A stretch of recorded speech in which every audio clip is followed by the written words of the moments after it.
During the time of quarantine, I took an opportunity to invest in myself and to grow and learn more about myself. And that's when I realized the past doesn't define me and that I was capable of achieving more. There is a new American dream. One that doesn't involve working till you're 65 before you start enjoying life. If you're someone looking for ways to regain control over your time and check off that bucket list now, you're in the right place. We share tips from experts on investing, personal finance, and mindset so that you can finally have the freedom to work less and live more. This is the Freedom Investing Podcast with your host, Chris Toribio. What's going on, everyone? This is Chris Toribio with the Freedom Investing Podcast, and I'm so happy you're here to join us for another amazing episode. If this is your first time tuning in, welcome to the show. Please make sure to hit that subscribe button so you can stay up to date with our latest episodes. Moving on to today's guest, we have Sylvester Jenkins III. Sylvester is an author, an inspirational speaker, a mental health advocate, and a retired Army veteran with 21 years of dedicated service and multiple tours to Iraq and Afghanistan. His new mission is to help people turn their setbacks into comebacks by empowering them to become the predominant force within their own lives. Sylvester, welcome to the show. Before we dive into it, give us a quick 2-minute rundown of who you are, your background, and where you are in your journey to achieving time freedom. Absolutely. Thank you so much for having me, Chris. I greatly appreciate the opportunity. As you said, my name is Sylvester Jenkins III. So I'm originally from Columbus, Georgia. Grew up in a single-parent, low-income housing. Ran with drugs, joined the gang. The streets had became my surrogate family. And once I had hit rock bottom within my life, I wanted to find a way out. So I decided to join the military. And I faced a lot of hardships while I was in the military as well. I found myself in combat, fighting for my life and others, fellow soldiers. I suffered an acrimonious divorce after coming home from one of those deployments, and it took a mental and emotional toll on me. But overall, I never lost sight of trying to find my purpose and to come out on the other side stronger and more resilient. But after I transitioned from the military, I found myself facing another battle. And that battle that I faced was trying to find myself. And I struggled to adjust to civilian life because I had been in the military since I was 19. And I was diagnosed with PTSD, anxiety, and depression. Not only that, but the world was hit by COVID. So I felt lost. I felt alone and disconnected from the world around me. I was stressed, depressed, and in debt up to my eyeballs. I had lost my mother that same year. I was on the verge of losing my home and my family. My home was about to be foreclosed because I wasn't able to make payments on the house. So it was very painful and emotional roller coaster for me, but I refused to let it break me. So during the time of quarantine, I took an opportunity to invest in myself and to grow and learn more about myself. And that's when I realized the past doesn't define me and that I was capable of achieving more. And in the process, I asked myself the question, did I embrace the moments of fiasco, as I call failures, adversity, setbacks, challenges, and obstacles, and use them as an opportunity for growth, or did I use them as an opportunity to quit? And I realized at that moment that I had a choice, that I can either let the scars of my childhood trauma, the military, and COVID define me and hold me back, or I can choose to take control of my life, invest in myself, and use this to help others. And that's what I did. I turned my pain into my purpose, and that's where I am today. And when it comes down to my financial freedom and everything that I do today, I operate at my own leisure. I'm able to still spend more time with my family. My bills are paid. I'm able to, do the things that I love to do compared to the things that I have to do, honestly. It's something that I have been truly blessed with, and I don't take it for granted. I love that, and I really appreciate you for being so vulnerable and so open to me and all of our listeners here on the show. It takes a lot of courage to be able to admit all these struggles that you've had to overcome over the period of your life, even at such a young age. I mean, you had this early childhood growing up in a single family household. You had to deal with gangs. You had to hit rock bottom until you eventually joined the military. And then even then, when you joined the military, you found yourself fighting for your life. You had to go through this divorce, a ton of these different things. And then finally, after serving our country, you ended up coming back home and suffering from all of these different things, anywhere from PTSD, anxiety, depression. We had COVID, and your mother passed. And you said a really important thing there. And you were like, at some point or another, you had to take a reflection of all of these experiences and say, is this something that I could bounce back from, or is this something that will only set me back even further? And you chose the latter. And so, talk to me a little bit about this. I mean, you just released this book. We were talking about this before the show. It's called Combat to Comeback, which is something that I really recommend everybody to check out.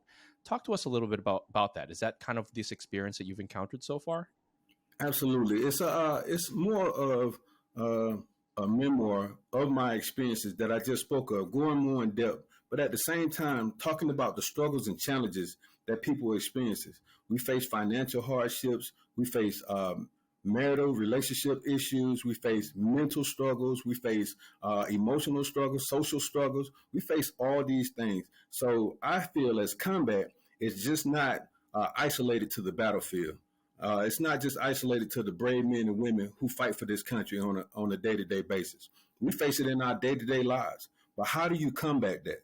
How do you continue to strive and push forward to where you need to be? How do you overcome these setbacks that you experience? And this book gives you the tools and strategies, and not only to combat, but come back stronger than you were before. It gives you that motivation. It gives you that drive. It gives you that inspiration. It gives you that hope that you can be the person that you was truly meant to be on this earth.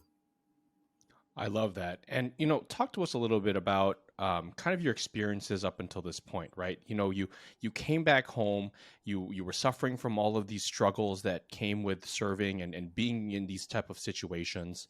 What was that kind of like? Can you kind of get a little bit more granular with that in terms of your experiences that you were suffering from? Like, how did you finally find yourself in a position to say, look, enough is enough. I don't want to suffer anymore. I don't want to kind of be a victim my entire life. Like, what was that kind of like for you? Absolutely. I realized it was a dark moment for me. I'll be honest with you. It was a very dark moment. I felt like I was in a sunken place that I just couldn't get out of. I was completely in a hole. I didn't know who I could reach out to. Like I said before, the person who meant the most to me on this earth, which was my mother, had passed away. So I didn't have that person that I felt that I could reach out to like I normally could. Like I said, I was going through marital issues. Then I was about to lose my home. So you feel all this weighted pressure on you during this time frame. Again, I was diagnosed with PTSD, anxiety, and depression. So you can think that if it started out at 100, it was like at 200 at this time when I was dealing with all these things.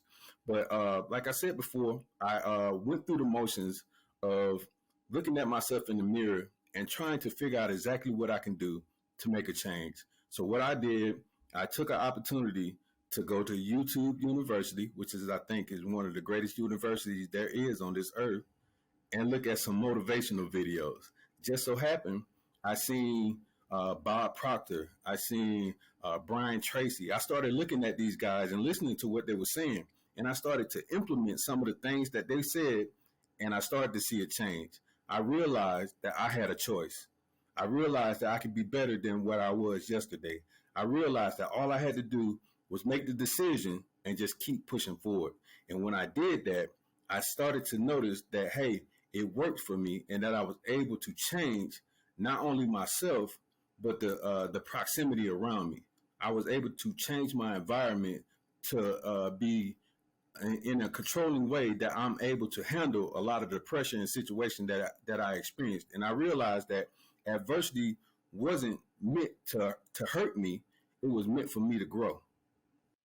I love that. We had a good friend of mine here on the show here not too long ago. And his name is Carl Moose, and he was part of the Think and Grow Rich Foundation, and he kind of shared very similar type of stories to that, because a lot of it, we don't talk about this enough, I think, on the show, is that, we share people's successes, we share different strategies people can use to succeed. What we don't talk about is the struggles that people encounter along the way.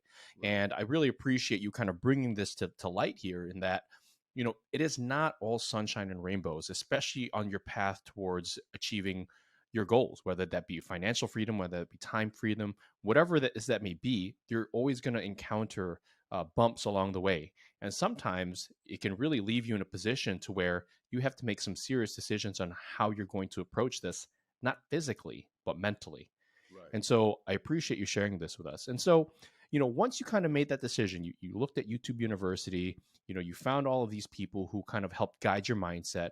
What was that like for you? What was that transition like? I mean, was it like a flick of the switch and you're like, all right, now I'm on my way. I know what to do now. I'm just going to go ahead and think differently. Or was there a process that you had to kind of endure till you got yourself in a position to where you are today?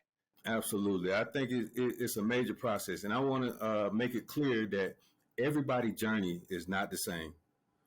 Everybody's journey is not the same. And I had to deal with three major enemies during the process of getting where I am today.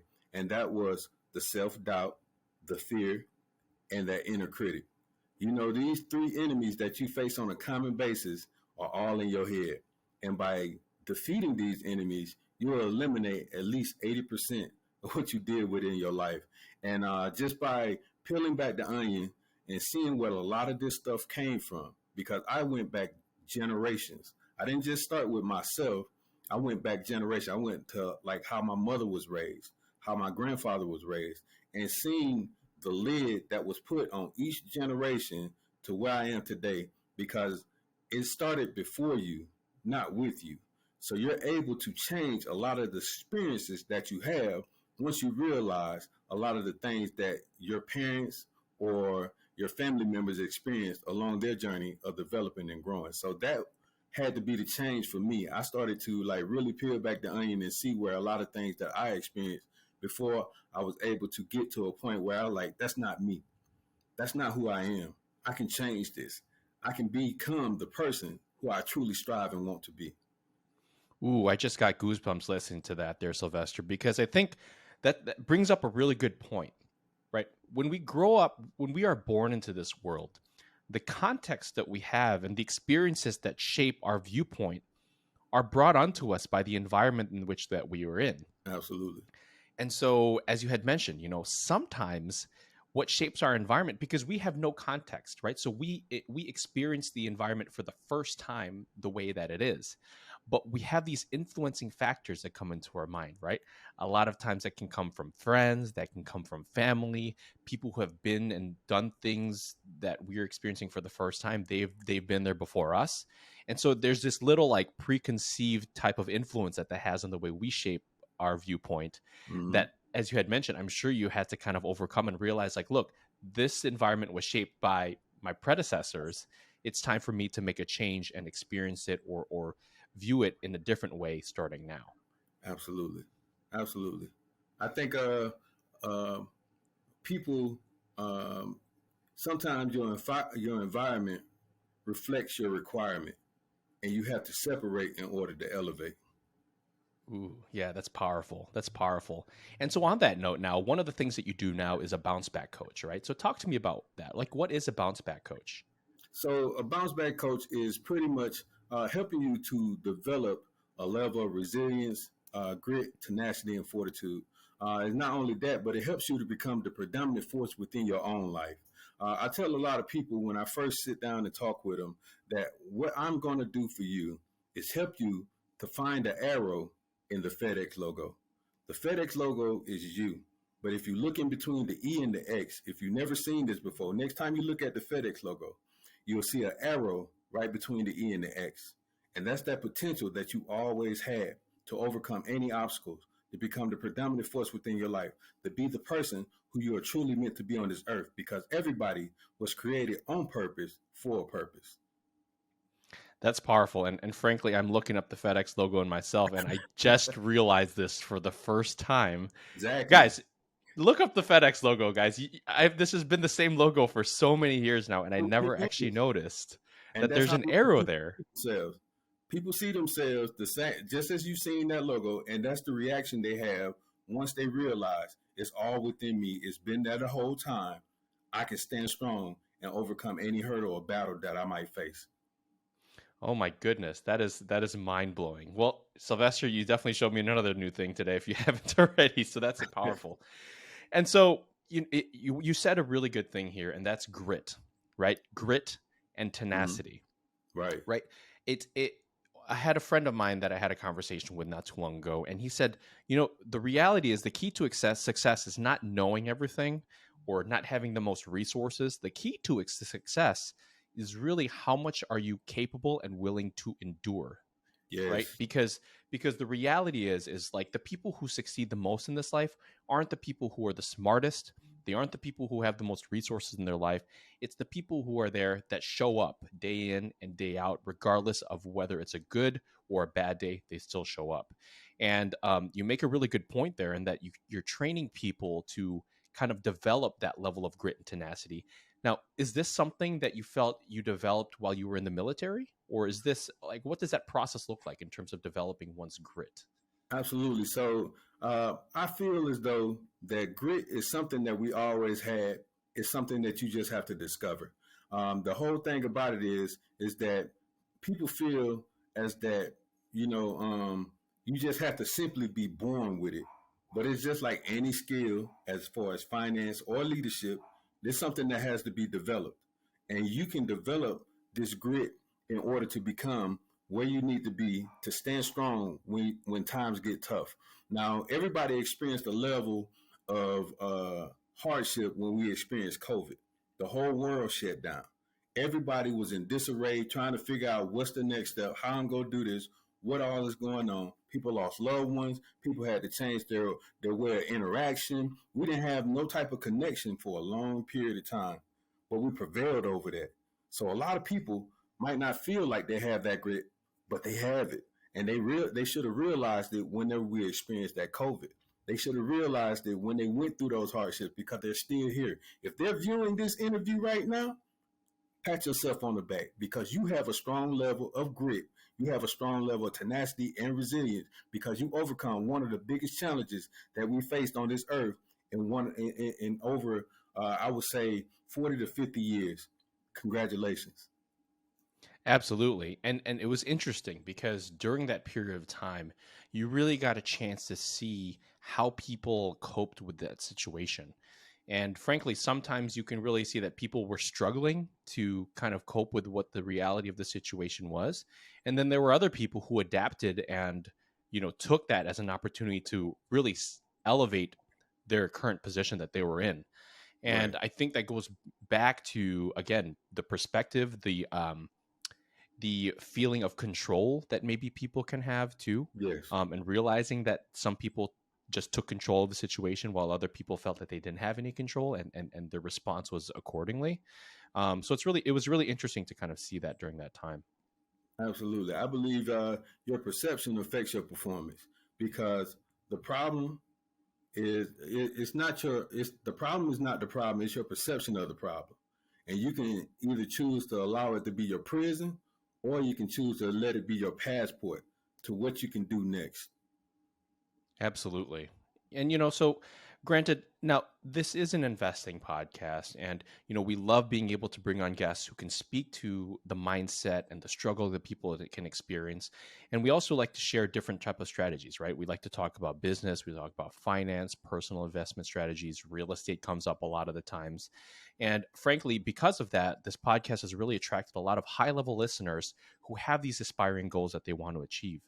And so in your case, why do you think people kind of resist making the leap? What is it that you think is the biggest barrier to taking action and really taking control over their lives, whether that be their financial situation or otherwise? I think it's overall the fear of failure, the fear of being judged, the fear of not having control. Because I think the two main things that we want as humans is control and clarity. And when we don't feel like we're having that or get that, we choose to give up. So I think fear is one of the biggest things, but we all know the acronym for fear is false evidence appearing real. It's all in your head. So it's something that doesn't exist, and you have to face that head on. You have to find yourself in a position where you can just look at exactly what's transpiring. It's something that I call ALF, right? And it's called acknowledging, learning, and facing. Acknowledge, learn, and face. When you acknowledge your fears and you learn more about your fears, you'll be able to face them head on and be able to overcome those challenges and become or step into the path that you're trying to do. Because that's when you'll have true control. Because a lot of things that we have no understanding of is the reason why we fear it. Absolutely, right? You know too much, right? You know too much on what can go wrong. I think that's something, as a real estate investor myself, I think that's a struggle that a lot of us have is, the more you're in this game, the less likely you are to kind of just take action without understanding, because at some point or another, you kind of know all of these different things that can go wrong. And sometimes you have to take a leap of faith. Sometimes you just said, as you have to acknowledge that, like, look, there is a risk that's inherent to investing in this, and choose to do it anyway, because you got to just have confidence that you're going to be able to get through it regardless of what ends up happening to you, right? So that's an Absolutely. important thing there. So in your case, what would you say is the greatest investment out of all this, right? There's real estate, there's business. What do you think is the greatest investment someone can make? The greatest investment that I feel that anybody can make is in themselves. I once heard Mm, Jim Rohn say, if you invest in a living, if you invest on a job, you'll make a living. But if you invest in yourself, you'll make a fortune. And ever since he said that, I took that as like something of my mantra and stuck with that whatever I do. I know if I'm investing something that's going to be beneficial for my health, whether it's my health, my family, my future, my legacy, whatever it might be. I look at investing in myself in order to make that happen some way, somehow, whether it's going to a conference to learn more from the successful ones. Because in order to know success and learn success, you have to see success. You have to put yourself in a position around success. Because, like I said before, your environment dictates your requirement. And when you put yourself in these places, you have you have multiple opportunities to grow. But if you are around people who haven't grown, who haven't took risks, who doesn't have goals, you're putting yourself in a prison. absolutely. And so, Sylvester, for the sake of our listeners, can you kind of give us an example of your case, your situation, right? You came back from the military after 21 years. Again, you were suffering from all of these different struggles. Your mother had passed. We were going through COVID. You found yourself on YouTube University. And then from there, what was the steps that you took to invest in yourself after that initial investment and taking the time to learn about these concepts? What did that look like for you? Yeah, so I invested a lot in self care. Self care is one of the greatest things that you can ever do. If you're willing to go above and beyond for other people, go above and beyond for yourself. So I started doing exercising, doing a lot more exercising, which clear your mind, give your brain that oxygen, and also make you look good. Because when you look good, you feel good. But then, on another sense, I also got deep into my faith, started going to a church a lot more, started investing in small groups with the church, and then just really taking the opportunity to explore nature, and really take in what God has given us on this earth to enjoy, and look at it as a gift, and be grateful behind the action that I take. Because your attitude, if you have an attitude of gratitude, it'll increase your fortitude behind the things that you do.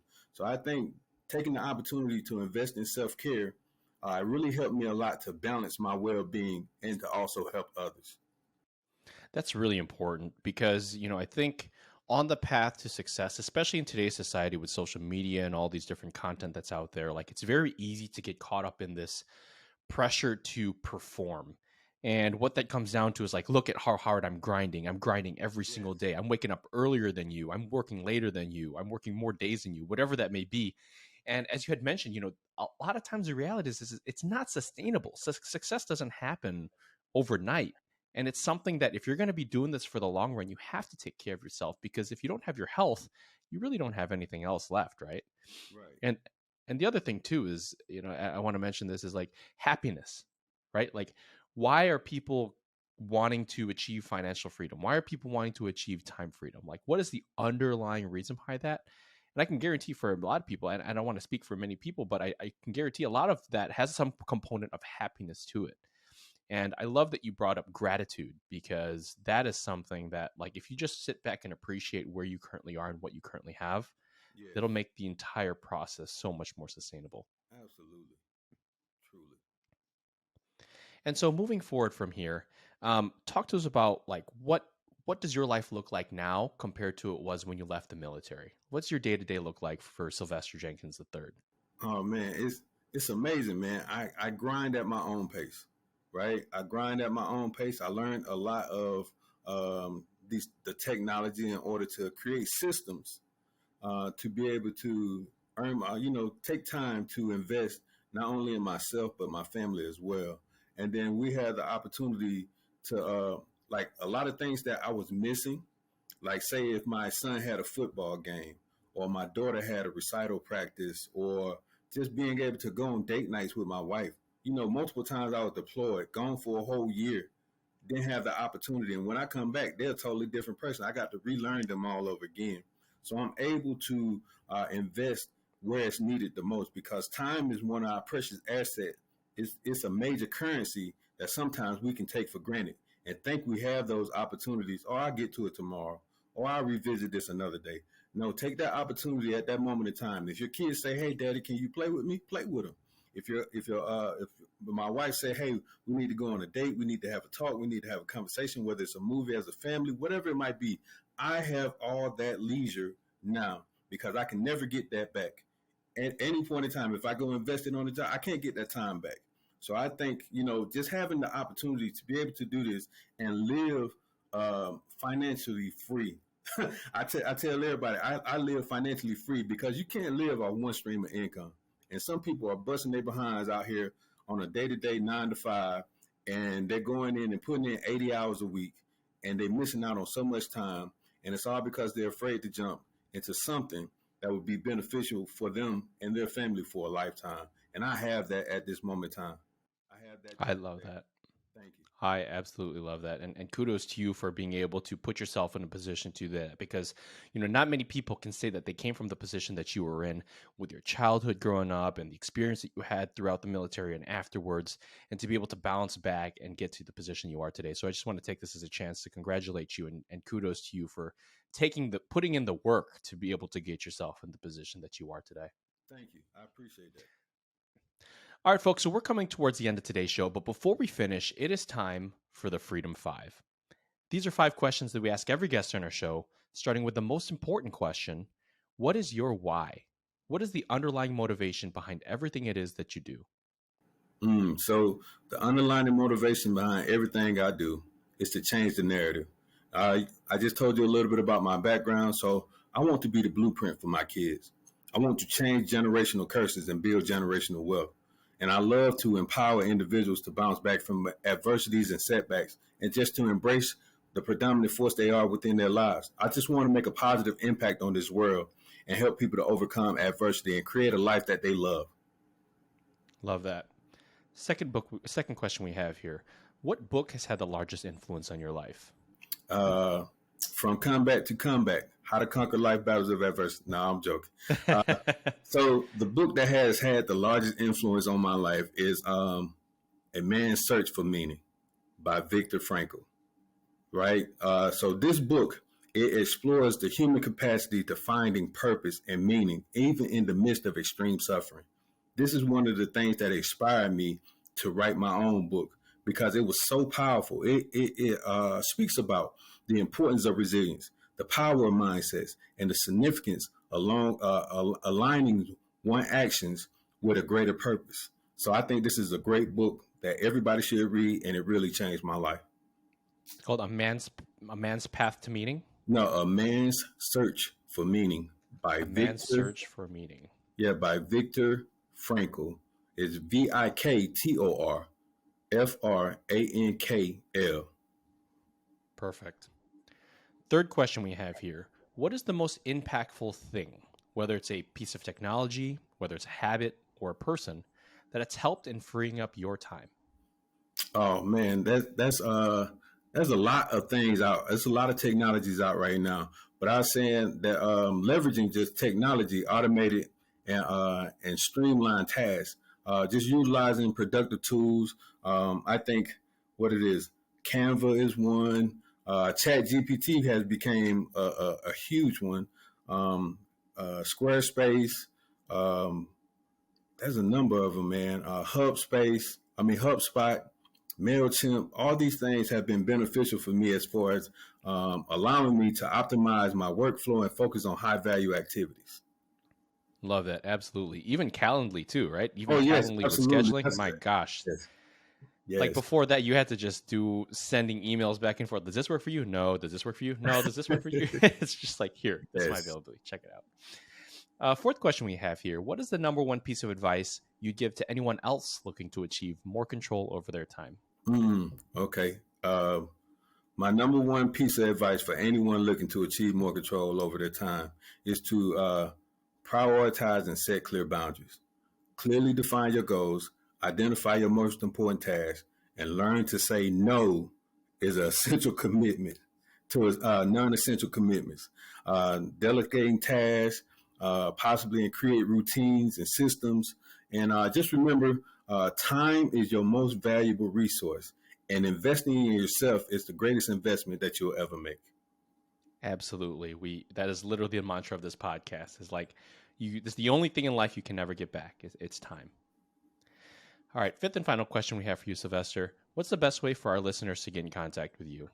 They can go through my website at sylvesterjenkins.com, and they can find more information not only about my work, speaking engagements, but also my books. They can reach out to me and contact me on there or social media platforms, LinkedIn, Facebook. I'm always eager to engage with individuals who are seeking inspiration, guidance, and collaboration. Absolutely love it. Well, Sylvester, lots of really great information today. I really liked how you talked about the struggles that you encountered early on in life, the process that you had to go through to kind of overcome that after all of these struggles, and finally getting yourself in a position to where you are today, to where you're able to dedicate your time towards your family, more control over your life, and more financial success than you've ever achieved before. I loved how you discussed the things that stop people from taking action and making the leap, such as self-doubt, fear, their inner critic, that they have to overcome and realize that all of these things are between your two ears. And finally, I really love how you shared the steps that you took to change your life and why people should be able to take an investment into themselves as the greatest investment that they'll ever make. I just want to thank you so much for being a fantastic guest on our show, and I really look forward to remaining in touch. Thank you, Chris. I greatly appreciate this opportunity. Now, if you like this show and want to learn more about how we can help you free up your time through passive real estate investments, check out www.freedominvesting.com. Make sure to subscribe to our monthly newsletter and schedule an introductory call with our team. We also have a free 7-day course on what passive real estate investing is and how to get started so that you can start your journey towards earning back more time in your life. To all of our amazing listeners here on the Freedom Investing Podcast, my name is Chris Rubio. Till next time.